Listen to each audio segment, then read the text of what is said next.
24 hours later, how are we feeling? Locked On Illini. Let's go.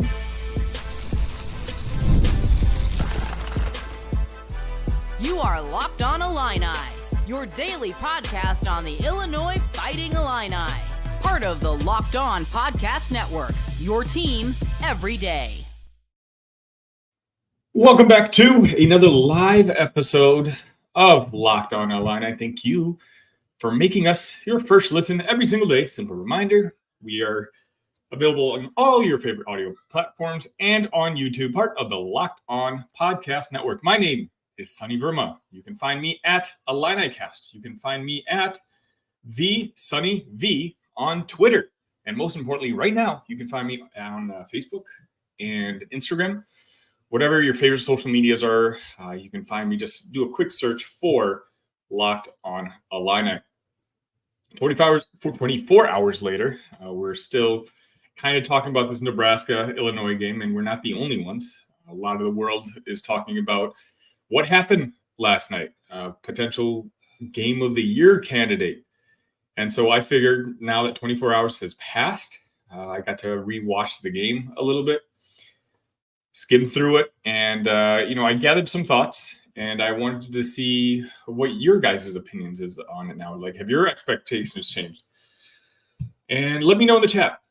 I'm going to talk about that in the second segment. Have your expectations for this season changed? Were you originally wanting to win 5 games, and now we're already at 4, and so you're going to adjust your expectations. You want to make a bowl game. Is a bowl game enough anymore? Do you want to see 7 wins? Do you want to see 8 wins? Let me know how and why your expectations for this season has changed. This episode is going to be brought to you by FanDuel. Let's pull that up. Now through September 22nd, all FanDuel customers can bet $5 and get a 3-week free trial of NFL Sunday Ticket from YouTube and YouTube TV. Visit FanDuel.com to get started.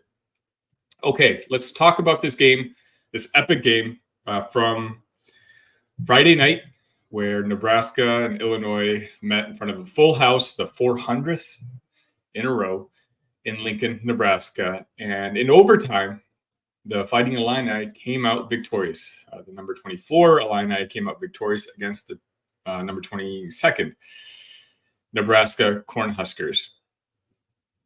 Coming into it, a couple takeaways. First and foremost, let's not be like a certain segment of Nebraska fans out there. Today, I was kind of perusing social medias and YouTube and just trying to listen to recaps, and a lot of people are down on Nebraska. A lot of Nebraska fans are down on Nebraska, saying this was an awful loss, that Nebraska was just Nebraska-ing again, that I can't believe this happened against Illinois. Pretty much acting as if this victory against Illinois this loss against Illinois was embarrassing.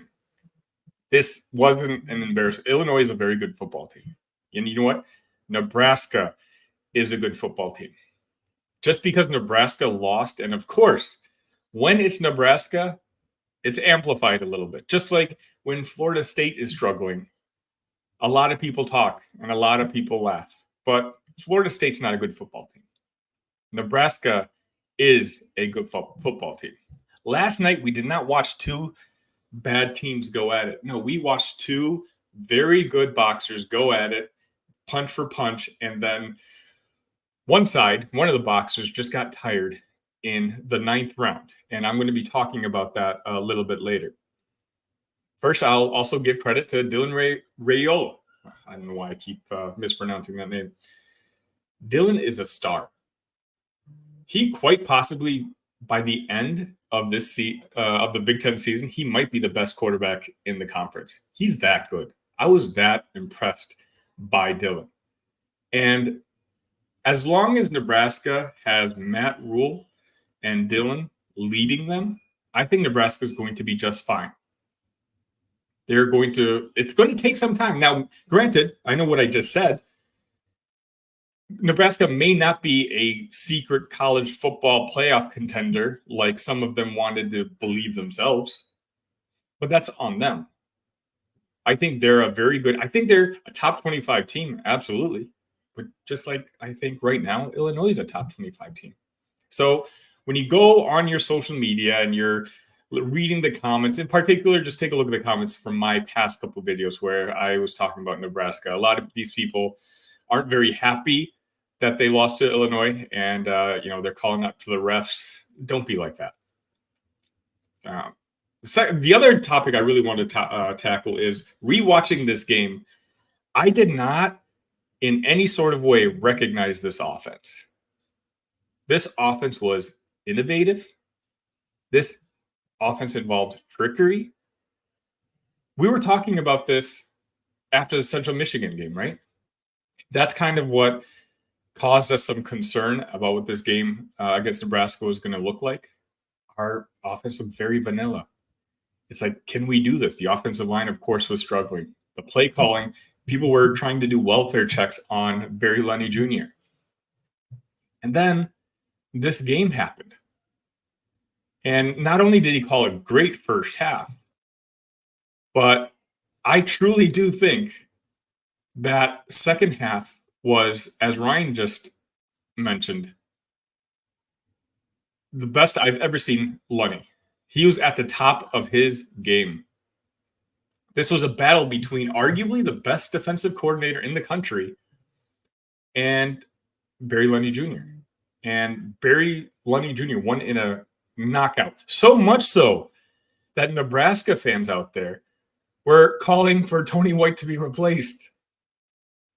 Tony White is going to be one of the hottest names in the next round cycle for head coach hirings. He was this past year, but he was so thoroughly outcoached by our coaching staff that Nebraska fans are questioning him. So I know some of you in the chat were the ones talking about this, how, hey, maybe they're holding back a little bit. And I didn't necessarily believe you at the time. I'm like, I don't know. We just may not be all that good.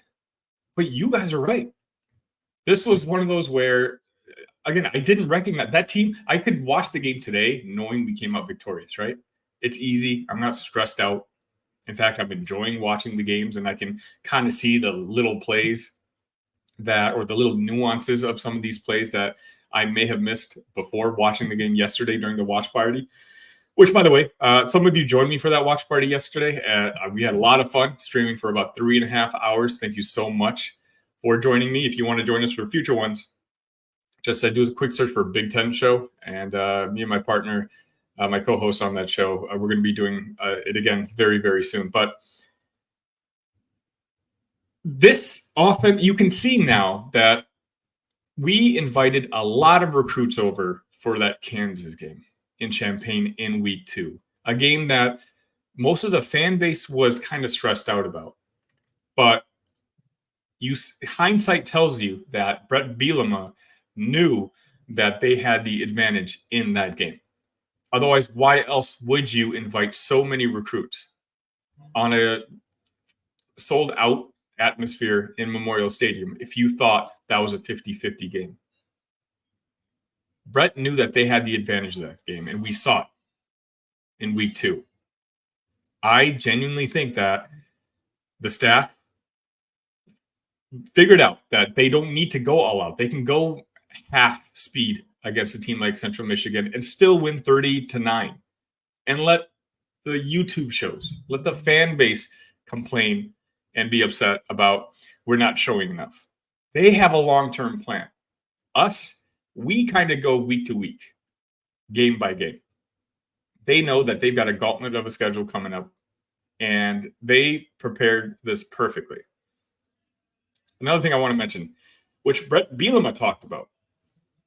If you guys didn't watch this press conference from last night, please do. I think you heard a lot of very insightful words where he mentioned that Illinois was the team that kind of wore down Nebraska at the end of the game. Now, my original game script was I thought that Illinois might be able to keep it close, but then Nebraska with their running game could eventually kind of wind us down. And it's the opposite that happened. And all credit to the strength and conditioning coach, to the strength and conditioning of this football team. And that kind of leads me to my next point that I want to talk about.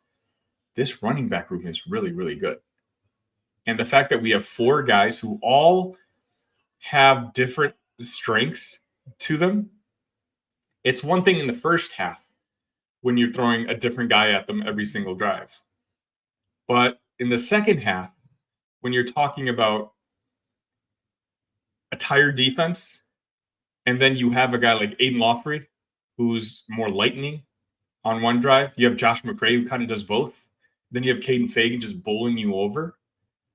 Somehow, this Illinois team wore down the Nebraska Cornhuskers. And that's all credit to Brett and the coaching staff. They knew what we did not know. And that's also one of the top things that Nebraska fans are very, very upset about. Last thing I want to cover in this segment, at least. Aaron Henry and newcomer Corey Parker, the new cornerbacks coach. The job they've done with this secondary, and this is going to lead into the second segment where I'm going to kind of gather your guys' thoughts. I thought the secondary was going to be the weakness of this team. And if anything, I got excited or more hopeful once Terrence Brooks signed on, saying, hey, at least we went from bad to maybe average. 4 games in, Terrence Brooks is probably our 4th best defensive back. Or not even that, 4th best cornerback. And he's barely played. And it's arguable, and tell me if I'm wrong, that the secondary room has been the best room that we've had 4 games in. And that's all credit to Aaron Henry and Corey Parker. And Corey Parker is a future star in the coaching profession. If you watch any tape of him talking, you want to run through a wall for the guy. And so I don't know how long we're going to be able to hold on to him, but I'm certainly grateful that he's in Illinois now, and I hope we're going to be able to keep him for another year or 2 at least. But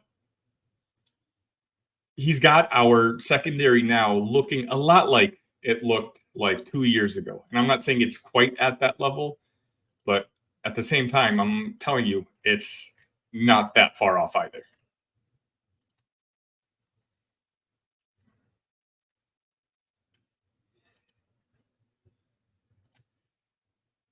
All right. Passion, drive, and patience. The formula for winning championships is also what keeps your ride or die alive.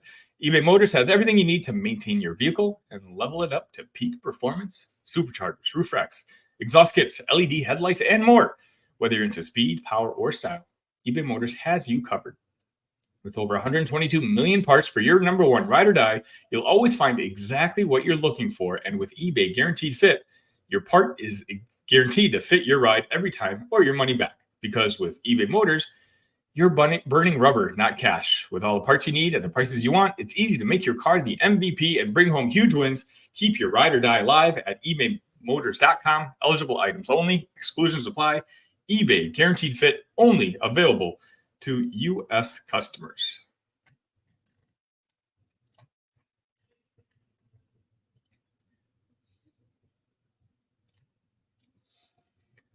All right, segment 2. Again, for me, it's I really want to talk about what we think, how this team has come along. I was actually a lot higher on the team than a lot of folks coming into the season. I had us winning 7 games, and even I was questioning myself. I knew the floor of this team was pretty high, but I felt like I was taking crazy pills at some point because, again, we joke around with Kent, who, by the way, did purchase his Luke Altmaier jersey for you everydayers who tune in on Fridays. He promised that if Illinois were to defeat Nebraska, he would buy a Luke Altmaier jersey and wear it every time Illinois plays. But now that we've gotten to 4 already, I take a look at the schedule and I'm trying to wonder if I lowballed them. I can imagine those of you who out there who, again, I'm not blaming you, who had us winning maybe 5 games. Las Vegas, keep in mind, had us at 5.5. So 5 was probably the most popular answer when you ask someone how many games that they projected Illinois to win. I'd say probably it was a 40-40 split between 5 and 6. Is 6 even too low now? We have a game against Penn State coming up, obviously, next week. And they just announced, just a couple minutes before I started airing, that's going to be the late night 6:30 game. Another night game for our Illini. Following that, we're going to have Purdue. Now, Purdue, we've got to come out with a victory there. It's the hex that they hold over us over the last couple of years it's nonsense, and it's something that Brett Bielema and the staff need to take care of. We have this game against Michigan coming up after that, and Oregon after that. Now, the Michigan game, I'm still undecided. I watched this USC-Michigan game today, and Michigan does 2 things very, very well. They're top 3, if not the best defensive team in the country. No doubt. Will Johnson's a complete stud. And they run the ball very, very well. But I think in their victory over USC, I think they had like 45 yards passing. Can you play that one-dimensional? The fact that we have them at home, and some of you remember, some of you can recall what my bold prediction of the season was.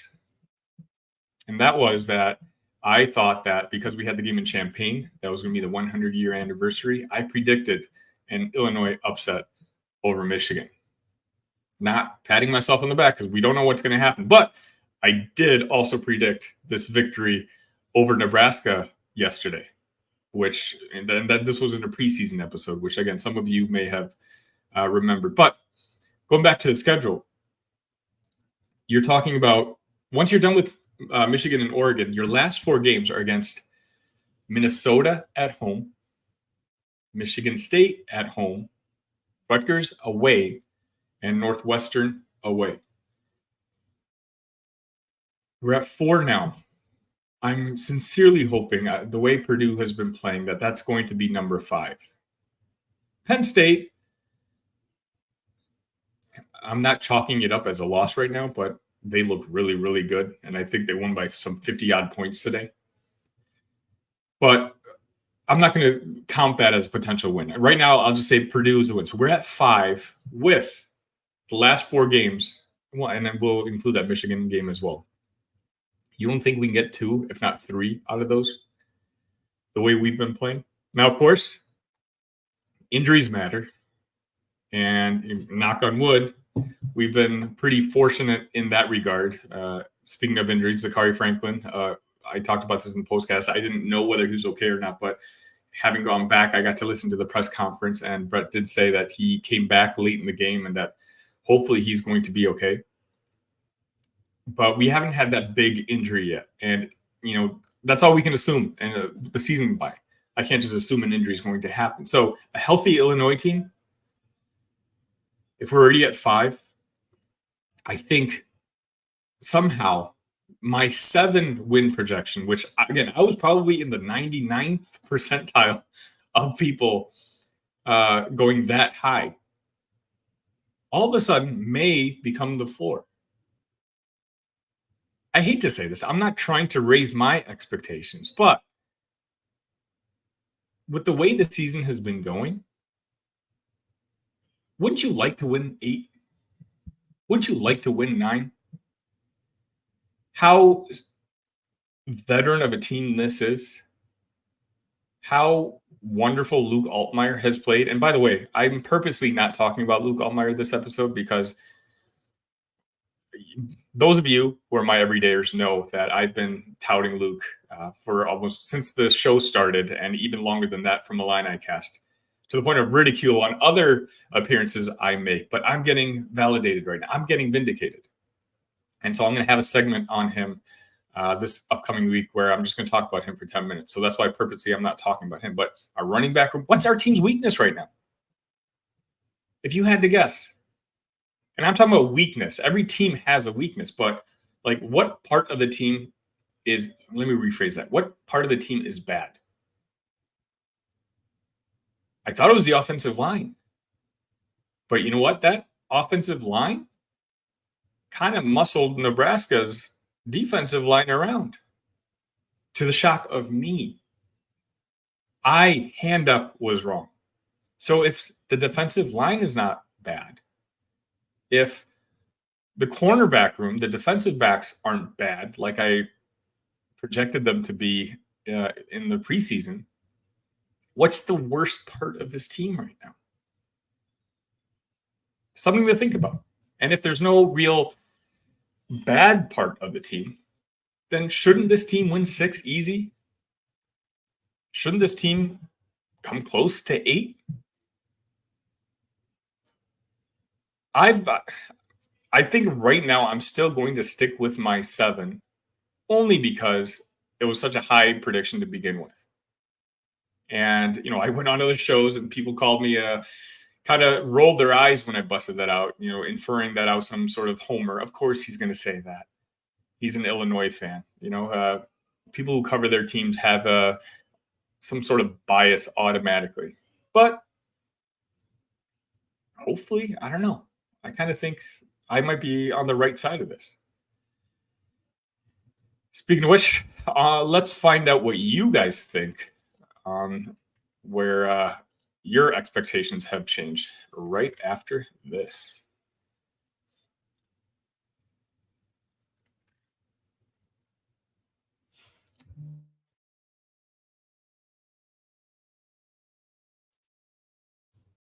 You've heard us talk a lot about FanDuel, America's #1 sportsbook. Well, we have something a little different for you. Now, through September 22nd, all FanDuel customers can bet $5 and get a 3-week free trial of NFL Sunday Ticket from YouTube and YouTube TV. Then, with a YouTube TV base plan, you'll be able to watch every regular season Sunday afternoon out of market game. All you need is a Google account and a current form of payment, and you can cancel anytime. Just visit FanDuel.com and download America's #1 sportsbook. All right, let's talk about what you guys think. You guys have heard what I think. I'm kind of enjoying doing these live shows. So if you're enjoying it, let me know in the comment section. I can do it more often. And by the way, while you're here, please hit the like button, hit the subscribe button. Helps me out a lot. Our channel has grown immensely over this past week. I think a lot of that had to do with Nebraska fans. But I'm doing this every single day. As you can see, even on the weekend, I'm trying to throw out Illini content, and the motivation is there because I see how much support I get from you guys. So please, before we get started here, at least hit the like button and just, show me that you're here. Philip says, going into the season, I was hoping just to make a bowl game. Now it's 8 to 9 wins. And you're not crazy, Philip. Like 8-9 is kind of high, but if you had said 8 to 9 wins before the season started, folks would have thought you were nuts. I know that because I said 7 and folks thought I was nuts. Ryan says 9 and 10 is very doable. If they keep playing like this, I mean, right now, the 2 toughest games on the schedule or the 3, I guess you can say, is the Penn State, Oregon, and Michigan game. But Michigan's very one-sided. And so I really want to see what kind of scheme that our coaching staff can come up against Michigan right now. So who knows? Malcolm says, Illinois is experiencing what Northwestern did back decades ago. They had stuck forever. Then the coach had a good team. Nobody believed they were good until they were actually in the bowl. Jason says, football being good makes our university so much better. Need a few more sellouts. So glad basketball and football are good at the same time. And Jason, it's so important. I know, Illinois is not a huge rabid football fan base, but they can be. And what folks are going to have to eventually realize, and I'm so glad leadership, aka Josh Whitman, already knows this, is that support on the football side and success on the football side is much more important than the basketball side for the university athletics moving forward, because we don't know what the landscape's going to look like when it comes to college athletics. And so we need Illinois to continue to build its brand name. Our basketball is on fire right now, whether it's recruiting, coaching, play on the field, Elite Eight run last year. Football needs to step up a little bit. And you know what? At least so far this year, they have. Philip says 2027 NFL draft, Arch Manning number 1, Dylan Raiola number 2. Yeah, and honestly, I live in Austin now, so I watch a lot of Arch Manning. I might right now still also take Dylan Raiola number 1. Malcolm says Pasta Henderson was the bomb. Not just the bomb. I mean, you're talking about on 4th down. You're trusting that play. I really wonder when that play came through Brett Bielema's headset what he was thinking. But again, all credit to Barry Lundy Jr. He completely shut me up. Brad says, so did he buy the Luke Altmaier jersey? Absolutely, he did. You can follow him on Twitter, I think, Casual Big Ten. He actually posts his receipt. And so, we'll talk about it on this upcoming Friday's episode.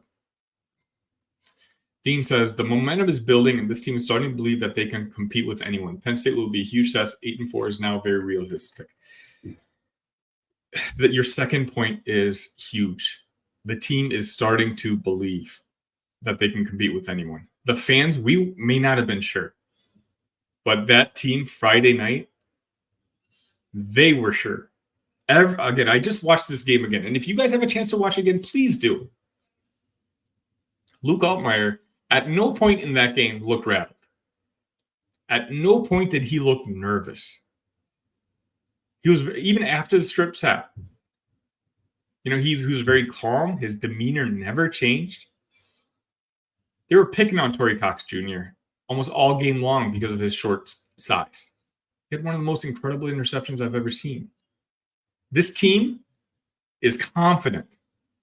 They think, as you said, that they can win every single game. Our fan base, the nation, may not think that they can win in Penn State next Saturday night. But I guarantee you that the players do. Brett Bielema talked about it. He called out all the writers, saying nobody predicted us to win. And he's right. Philip, definitely win one for Aaron Henry vibes last night, given the recent tragedy in his family. Yeah, you're exactly right. Again, I wish my condolences to the Henry family. I can't imagine what something like that is like. And I just hope, I think their funeral was Saturday, so I hope everything went okay. Ken says, Husker fan here, Illini are much better than I thought. Best thing they got going for them is the coaches. Ken, yeah. And, you saw it, right? Nebraska has good coaches. Matt Rule, in my opinion, is one of the best coaches in college football. I don't have to keep talking about Tony White and on his defense. But they were completely outclassed by the Illini coaches Friday night. They're the reasons. Our coaches are the reasons we won that game. You watch those first 3 games, and you watch last night, and you think that Illinois must have made an offensive coordinator change. But that last, I believe, was the overtime touchdown where Pat Bryant quickly comes out kind of crouching so the defense doesn't realize it's him. He comes into a fullback position. They snap the ball very quick. Pat Bryant just runs to the right. All of a sudden, wide open for a Luke Altmaier touchdown.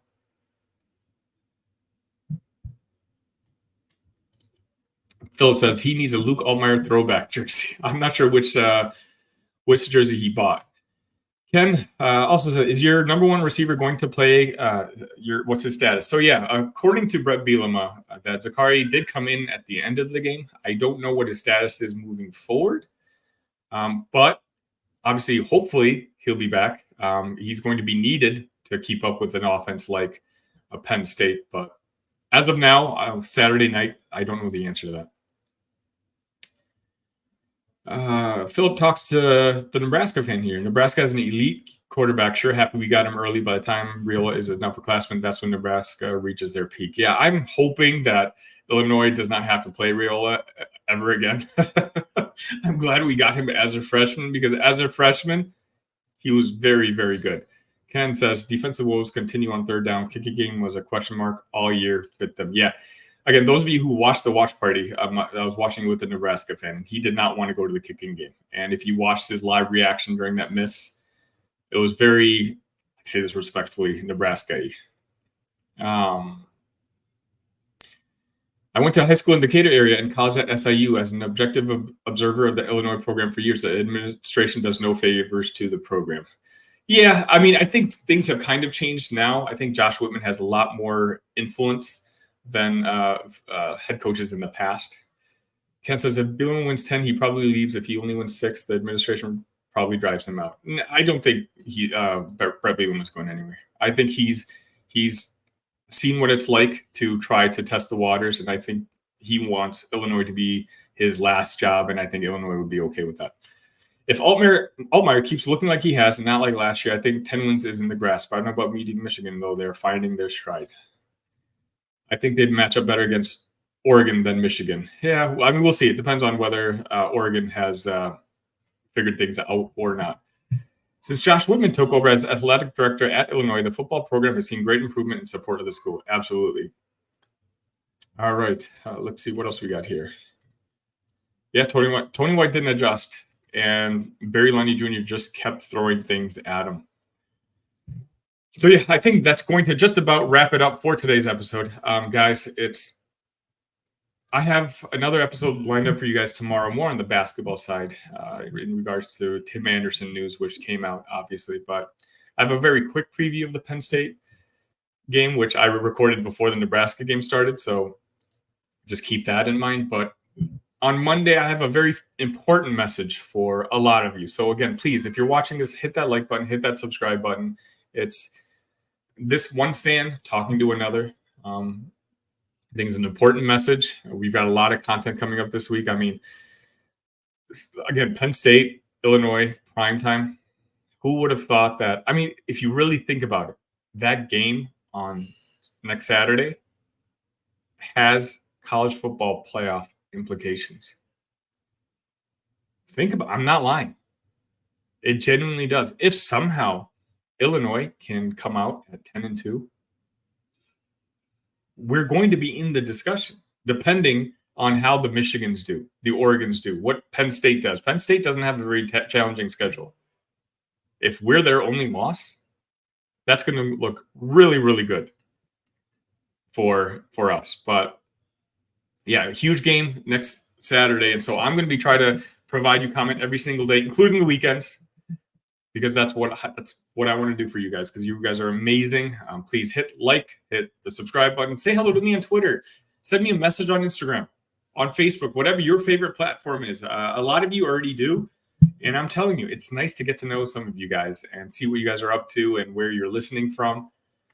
Just know I appreciate all of you, and this is a fun ride that we're having, and let's just continue to go.